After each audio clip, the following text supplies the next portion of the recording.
देखिए पाठ संख्या 2 लासा की ओर। ये पाठ हम पढ़ रहे थे, यात्रा वृतांत है, राहुल शांतिदैन द्वारा लिखा हुआ। और इस यात्रा वृतांत में कुछ भाग, कुछ इसका आंसर है छूट गया था जो अभी हमने नहीं पढ़ा था, इसको आज हम पढ़ेंगे।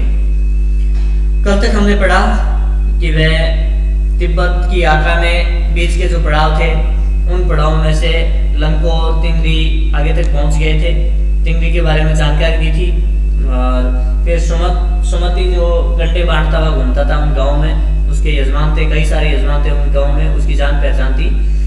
तो लेखक ने कहा कि आप ऐसा करो, इन गाँवों में घूमने के बजाय जो रास्ते में गांव आते हैं, जो पड़ाव वाले गांव होते हैं, उनमें गड्ढे बांट दो, बाकी जो भी आपका मेहनताना होगा मैं दे दूंगा आपको। अब देखिए, दूसरे दिन इन्होंने भरिया ढूंढने की कोशिश की और कोई भरिया नहीं मिला। तो सवेरे ही इन्होंने सोचा कि चल दिए तो ठीक रहता, चल दिए होते तो 10-11 बज चुके थे, धूप तेज हो चुकी थी, दोपहर के लगभग समय हो रहा था। अब आगे पढ़ते हैं। तिब्बत की धूप भी बहुत कड़ी मालूम होती है, कड़ी, तीखी, तेज। तिब्बत की धूप भी कड़ी मालूम होती है, यद्यपि छोटे से भी मोटे कपड़े से सिर को ढांक लें, यद्यपि थोड़े से भी मोटे कपड़े से सिर को ढांक लें तो गर्मी खत्म हो जाती है। गर्मी तेज होती, तीखी होती है, लेकिन थोड़े से भी मोटे कपड़े से सिर को ढांक लें तो गर्मी खत्म हो जाती है। आप 2 बजे सूरज की ओर मुंह करके चल रहे हैं, ललाट धूप से जल रहा है और पीछे का कंधा बर्फ हो रहा है।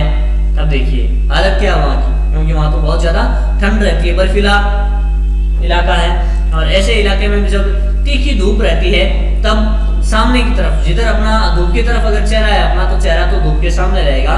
तो ऐसे में धूप सता रही होगी चेहरे को और पीठ पीछे बर्फ की तरह जैसे ठंड लग रही हो, इस तरह से लग रहा होगा। दो एहसास एक साथ हो रहे होंगे। फिर हमने पीठ पर अपनी अपनी चीजें ला दी, डंडा हाथ में लिया और चल पड़े। यद्यपि सुमति के परिचित तिंगरी में भी थे, लेकिन वह एक और यजमान से मिलना चाहते थे। परिचित इसलिए आदमी मिलने का बहाना कर शेखर विहार की ओर चलने के लिए कहा। हालांकि सुमति के जो परिचित है तिंगरी में भी थे, खूब थे, लेकिन एक और आदमी से, एक और यजमान से मिलना चाहते थे, इसलिए आदमी मिलने का बहाना कर शेखर विहार एक जगह का नाम, वहां चलने के लिए कहा।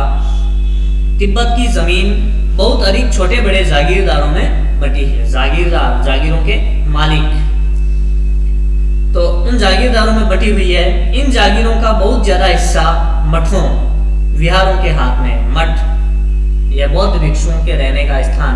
मठ क्या है? बौद्ध भिक्षुओं के रहने का स्थान। यहाँ लिख देता हूं।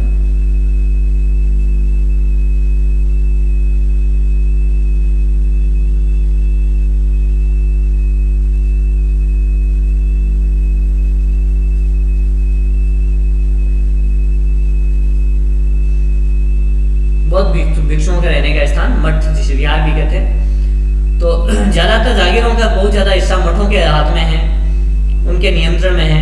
अपनी अपनी जागीर में हर एक जागीरदार कुछ खेती खुद भी कराता है, जिसके लिए मजदूर बेगार में मिल जाते हैं। बेगार, बिना मेहनताने के कार्य करना।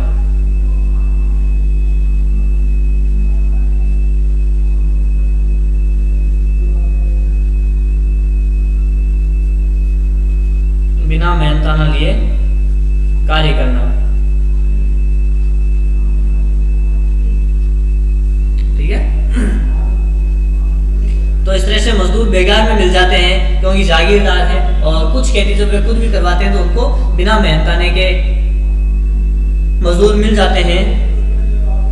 खेती का इंतजाम देखने के लिए वहां कोई भिक्षु भेजा जाता है। इंतजाम, प्रबंध, व्यवस्था, वहां कोई भिक्षु भेजा जाता है। भिक्षु, बौद्ध भिक्षु, बौद्ध धर्म का अनुयायी, जो जागीर के आदमियों के लिए राजा से कम नहीं होता। शेखर की खेती के मुखिया भिक्षु बड़े भद्र पुरुष थे।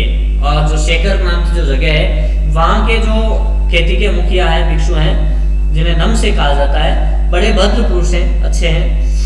वह बहुत प्रेम से मिले। हालांकि उस वक्त मेरा भेष ऐसा नहीं था। हालांकि इनका भेष कैसा था? इनका जो परिधान है वह एक गरीब जो भिखमंगे होते हैं उनके अनुसार था, वैसा था कि उन्हें कुछ भी ख्याल करना चाहिए था। यहाँ एक अच्छा मंदिर था जिसमें कंजूर कहते हैं बुद्ध वचन का जो अनुवाद किया गया है, बुद्ध द्वारा, गौतम बुद्ध द्वारा जो वचन किया गया उनका अनुवाद है, उसको कहते हैं कंजूर की हस्तलिखित 103 पोथियां रखी हुई थी। 103 पुस्तकें, पुस्तकें रखी हुई थी।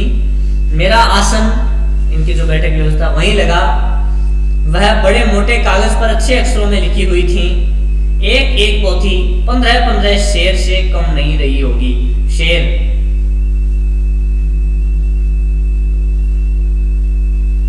मापन की इकाई, जैसे वर्तमान में किलो प्रचलित है उसी तरह से पहले शेर था, जैसे वर्तमान होता किलोग्राम की तरह।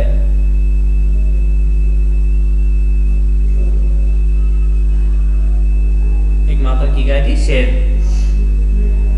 तो 15-15 शेर से कम नहीं रही होगी एक एक पोथी। इतनी बड़ी बड़ी पोथियां थी। ठीक है। सुमति ने फिर आसपास अपने यजमानों के पास जाने के बारे में पूछा। मैं अब पुस्तकों के भीतर था। अब सुमति ने फिर पूछा कि मैं आसपास के यजमानों के पास जाके आ सकता हूँ, लेकिन अब लेखक अब उनका प्रतिवाद नहीं करेगा, प्रतिकार नहीं करेगा। क्यों? क्योंकि लेखक को अब उसकी पसंद की जगह, पसंद की चीजें मिल चुकी थी। लेखक को पुस्तक पढ़ना अति प्रिय है और अब पुस्तकें मिल चुकी थी, बहुत सारी पुस्तकें, 103 पोथियां थी वहां पर।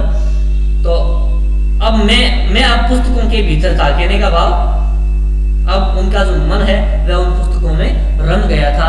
अब उन्हें दूसरी चीजों से कोई लेना देना नहीं रहा था। इसलिए मैंने उन्हें जाने के लिए कह दिया। दूसरे दिन वह गए।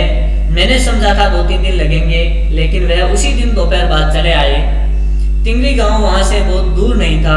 हमने अपना सामान पीठ पर उठाया और भिक्षु नमसे से विदा लेकर चल पड़े। इस तरह से उनकी यात्रा, तिब्बत यात्रा, वह धीरे धीरे आगे बढ़ी और वहां से आगे चल दिया। हालांकि उस यात्रा वृतांत का एक अंश लिया गया था, यहाँ पर पूरा नहीं बताया गया यहाँ।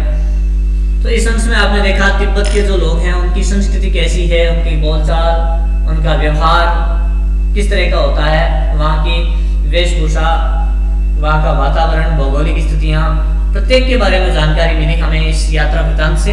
ऐसा लगा जैसे हम तिब्बत में उधर ही घूम रहे हैं, उस इलाके में।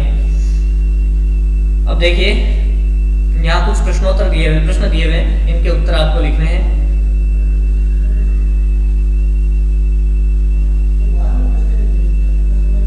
चौथा प्रश्न है जैसे